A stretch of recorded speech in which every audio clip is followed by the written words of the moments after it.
오늘 성경 본문에 보면 아주 특이한 바울의 진술이 나옵니다. 바울의 어떠한 진술입니까? 바울이 사람들 앞에서 이야기하는 과정에 바울이 자기의 신분을 이야기를 합니다. 그 신분에 뭐라고 이야기하는 줄 아십니까? 바울이 23장 6절 하반부에 보면 나는 바리새인이요 라고 이야기를 합니다. 여러분, 바울이 이 이야기를 할 때 조금 의아함이 없으십니까? 여러분들에게 바리새인은 어떠한 이미지입니까? 우리가 알고 있는 바리새인은 예수님을 대적한 사람들이고요, 굉장히 교만하고 하여튼 이미지가 좋지 않은 사람을 우리는 바리새인이라고 생각을 합니다. 마치 겉으로는 위선자적으로 경건한 척하면서 속은 그렇지 않고, 실제로 예수님이 바리새인들을 굉장히 비난을 하셨죠. 그런데 바울이 바리새인이라고 합니다. 이게 뭘까? 바리새인인데 바울은 예수님을 믿기 시작했다는 겁니다. 예수님을 만났다는 겁니다. 바리새인이어서 만났구나라고 생각을 하면 그럴 수도 있겠다라고 생각합니다. 그런데요, 성경에 보면요, 이러한 바리새인들이 2명 정도 더 있습니다. 또 바리새인이 누가 있을까요? 네, 우리가 잘 아는 니고데모입니다. 요한복음 3장에 보면요, 요한복음 3장, 오늘 저희가 같이 읽은 본문인데요, 3장 1절만 제가 한번 읽어보겠습니다. 그런데 바리새인 중에 니고데모라 하는 사람이 있으니 유대인의 지도자라. 바리새인 중에 니고데모, 이 니고데모는 어떠한 사람이고 성경에 어떠한 위치를 차지하고 있습니까? 니고데모는요, 우리가 그렇게 중요하게 여기는 하나님이 세상을 이처럼 사랑하사 독생자를 주셨으니 이는 그를 믿는 자마다 멸망치 않고 영생을 얻게 하려 하심이라 라는 예수님의 진술이 나오는 대화를 하게 된 사람입니다. 그게 니고데모입니다. 그러면 자 보세요, 니고데모도 바리새인이고요, 바울도 바리새인이에요. 사두개인이면서 예수님의 제자가 된 사람 없어요. 근데 바리새인들은 바울도 나오고 니고데모도 나와요. 그런데 이 바울과 니고데모의 아주 중요한 포인트는 이 바리새인들의 집단은 예수님을 실제적으로 십자가에 못 박는데 앞장섰던 사람들이에요. 도대체 바울과 바리새인은 무슨 일인가? 이분들만 조금 특이할까? 라고 생각할 수 있어요. 그런데 성경에 또 하나의 바리새인이 나와요. 사도행전 5장이에요. 제가 한번 읽어볼게요. 사도행전 5장 34절입니다.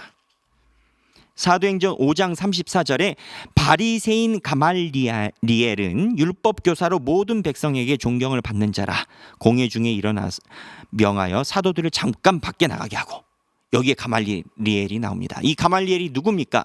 바울의 스승입니다. 율법에 있는 바리새파의 유명한 선비이자 학자 중에 하나가 이 가말리엘입니다. 근데 이 5장에 나오는 가말리엘이 어떠한 장면에서 나오는 줄 아십니까? 베드로와 사도들로 인하여 유대 사람들이 베드로와 사도를 죽이려고 소동이 일어나니까 가말리엘이 멈춥니다. 그리고 이야기하기를, 우리가 아직 베드로와 사도들이 이야기하는 것을 잘 모르지만, 그렇지만 이 사람들이 하나님의 뜻에 따라서 하는지 안 하는지는 결과가 이야기해 줄 것이니 너희들이 서둘러서 이야기할 것 없다라고 어떻게 보면 베드로와 사도들을 옹호해 줍니다. 그러면 요약해서 이야기를 해봅시다. 바리새인이라는 사람이 성경에 크게 3명 나옵니다. 니고데모 바리새인, 그리고 바울 바리새인, 가말리엘 바리새인. 이 바리새인들의 특징은 무엇이었을까요? 사두개인들은 이런 적이 없는데 바리새인들은 어떻게 예수님을 듣는 사람들, 예수님을 알아보는 사람들이 바리새인들은 나오게 됐을까요? 그러면 먼저 우리가 바리새인들은 어떤 사람인지 한번 살펴봐야 됩니다. 여러분들은 바리새인이 예수님 때 등장한 바리새인만 알 수 있습니다. 대부분 그렇습니다. 그런데요, 이 바리새인들의 출발은요, 사실 경건한 운동으로 시작됩니다. 어디로 쭉 거슬러 올라가야 되느냐? 에스라 느헤미야 때입니다. 에스라 느헤미야 때 어떠한 일이 일어났습니까? 이스라엘이 나라를 잃어버렸어요. 그리고 먼 바벨론 땅에서 살다가 돌아왔어요. 그리고 에스라와 느헤미야가 힘을 다해서 무너진 성전을 만들고, 그리고 무너진 성벽을 세우고, 하나님의 말씀 중심으로 살자, 이방인들과 교류하지 말고 말씀으로 경건해지자라고 에스라 느헤미야가 외쳐 이야기했어요. 그러면서 그 내용 중에 하나님께 헌금도 열심히 하자, 하나님께 드릴 것 드리자, 경건한 생활하자 하고 에스라와 느헤미야가 이야기를 했어요. 그런데 성경의 맨 마지막에 말라기에 보면요, 이스라엘 백성들이 에스라와 느헤미야가 그렇게 경건 운동을 했음에도 불구하고 하나님의 뜻대로 살지 않습니다. 말라기에서는 대놓고 11조에 대해서도 언급을 합니다. 너희들이 왜 하나님의 것을 가져가느냐고. 이 말라기, 그러니까 성경의 구약의 맨 마지막이 말라기거든요. 말라기 다음에 마태복음이에요. 이 말라기가 쓰여질 그 당시에 소위 에스라 느헤미야처럼 경건하게 살아야 된다라고 어떻게 보면 복음적인 차원에서 일어난 계파가 있습니다. 어떻게 보면 성소적인 계파죠. 그게 하시딤 계파입니다. 이 하시딤 계파의 주 목적은 에스라 느헤미야가 이야기한 것처럼 경건한 삶을 사는 건 거예요. 이 하시딤 계파의 후손이 바리새인입니다. 이 하시딤 계파의 후손이 바리새인인데, 이 하시딤 계파에서 4가지 갈래로 계파가 나눠집니다. 이 계파 중에 하나가 사두개인이고 하나는 바리새인입니다. 하시딤의 그 경건주의, 에스라 느헤미야의 경건주의를 따라가려고 모였던, 어떻게 보면은 복음주의적인 단체의 후손의 4가지 갈래 중에 하나가 바리새인이고 사두개인인데, 바리새인과 사두개인의 절대적인 차이가 있습니다. 경전입니다. 말씀입니다. 쉽게 여러분들에게 말씀드리면 바리새인들은 성경 중심적인 삶을 살았습니다. 그런데 사두개인들은 성경 중심적이 아니라 건물, 물건, 장소, 성전 중심적인 삶을 살았습니다. 그러다 보니까 바리새인들은요, 실제적인 삶에 대한 규율을 많이 가져갔지 사두개인과 달랐습니다. 사두개인들은 뭐냐? 사두개인들은 정해진 예배, 그것도 정해진 장소 성전에서 예배드린 것을 굉장히 강조했습니다. 왜 사두개인들은 이걸 강조했냐면, 사두개인들이 성전에서 이렇게 사는 삶을 강조해야 소위 헌금이 들어오기 때문입니다. 유월절, 칠칠절, 초막절. 실제로 사두개인들은 유월절, 칠칠절, 초막절 이 3대 절기에 있는 수입으로 모든 생활을 했기 때문에 성전을 강조를 했고, 성전을 강조하다 보니까 지도층과 가깝다 보니까 친로마적인 성격, 어떻게 보면 민중의 입장에서 보면 좀 배신자적인 느낌을 이 지도층 사두개인이 가져갑니다. 이게 제사장 계열 사두개인입니다. 바리새인들은 어떠느냐? 바리새인들은 성전 중심적인 삶이 아니라 경전 중심적인 삶을 살았습니다. 그래서 바리새인들은요, 성전을 그렇게 중요하게 생각하지 않았어요. 말씀이 중요하다 생각을 했어요. 그래서 이 말씀을 어떻게 살 것이냐 해가지고 많은 것들을 붙였는데 이게 문제가 된 건 거예요. 그러나 그 본질에는 말씀 중심적인 삶이 있었던 건 거예요. 말씀을 잘 살려고 삶에서 어떻게 해야 되는지 여러 가지 막 강론이 많이 붙은 건 거예요. 결국은 뭐냐? 지금 니고데모나 바울이나 가말리엘에서 우리가 볼 수 있는 것은, 이 사람들은 바울도 마찬가지고요, 묘하게 예수 그리스도를 알아봅니다. 이 사람들이 어떻게 예수 그리스도를 알아본지 아세요? 바리새인들은요, 사두개인들이랑 다른 게 있어요. 바리새인들은 죽음과 부활과 영생에 대해서 알았어요. 그거를 믿었어요. 사두개인들은 믿지 않았어요. 바리새인들은 왜 믿었는지 아세요? 성경을 읽어보니까 구약시대에 이미 에스겔서라든지 이사야라든지 이런 거를 보면 하나님이 영원한 생명에 대해서 무언가 틈을 열어놓는 것을 성경 연구를 통해서 알게 된 건가요, 바리새인들. 그래서 바리새인들은 영원한 생명에 대해서 알게 된 거고, 사두개인들은 그게 아니에요. 성경 중심이 아니라 예식, 예배 방법, 장소, 건물 중심적이었기 때문에 성전이 그렇게 중요하지 않았어요. 그들은 건물이 중요했어요.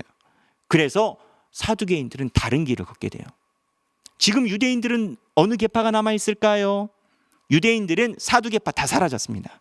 사두개파는 성전이 무너지고 난 후에 자기들이 중심으로 여겼던 성전이 다 사라져가지고 다 망하게 돼요.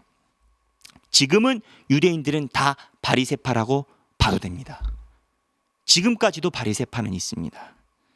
여러분, 제가 왜 이 이야기를 길게 할까요?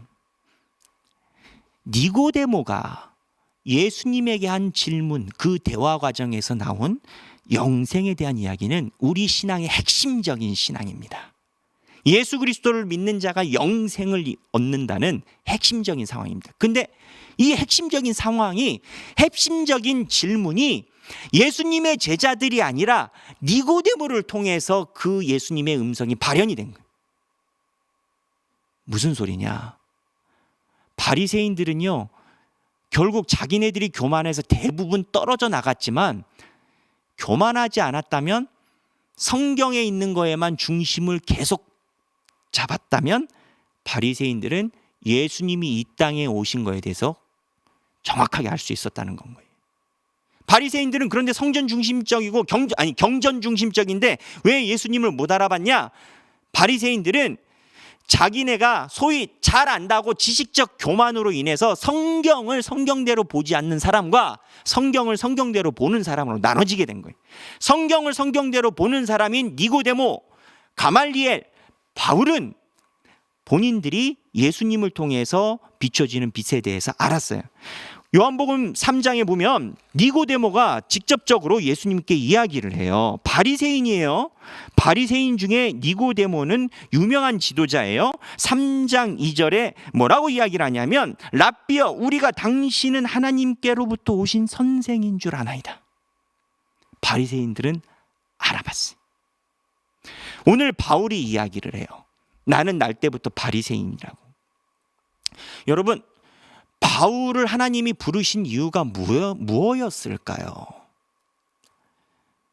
저는 하나님이 바울을 부르신 이유는 바울이 하나님을 향한 신앙의 열정이 있었기 때문이라고 생각을 해요.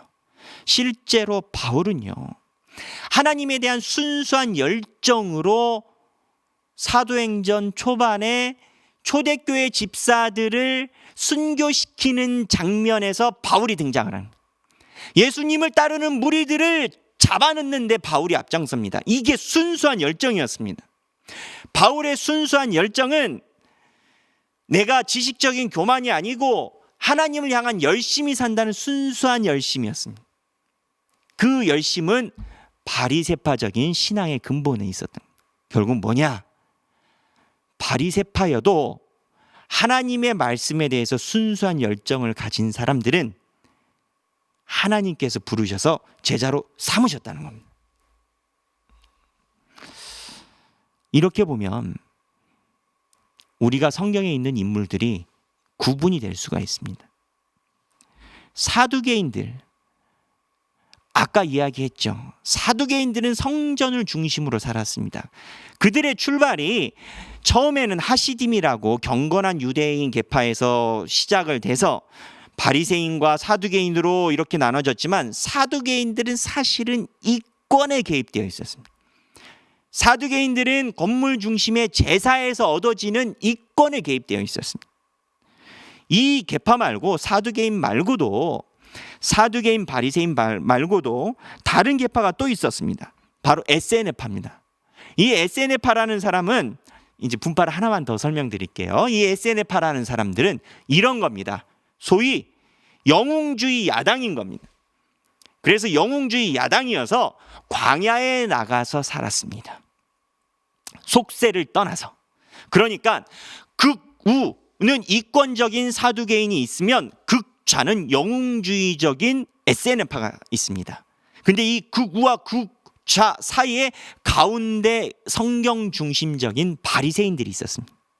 이 바리새인들도 나중에는 지식의 교만으로 예수님께 혼인합니다만 중요한 것은 극은하, 극좌가 아닌 바리새인들은 그들이 신앙의 중심에 말씀을 중심으로 시작을 했다는 겁니다.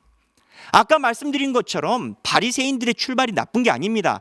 말라기서에서 나왔던 하나님께 제대로 예배드리지 못하는 이스라엘 백성들을 향한 반동과 그들을 이끌기 위한 경건주의 운동으로 바리새인들이 일어난 겁니다.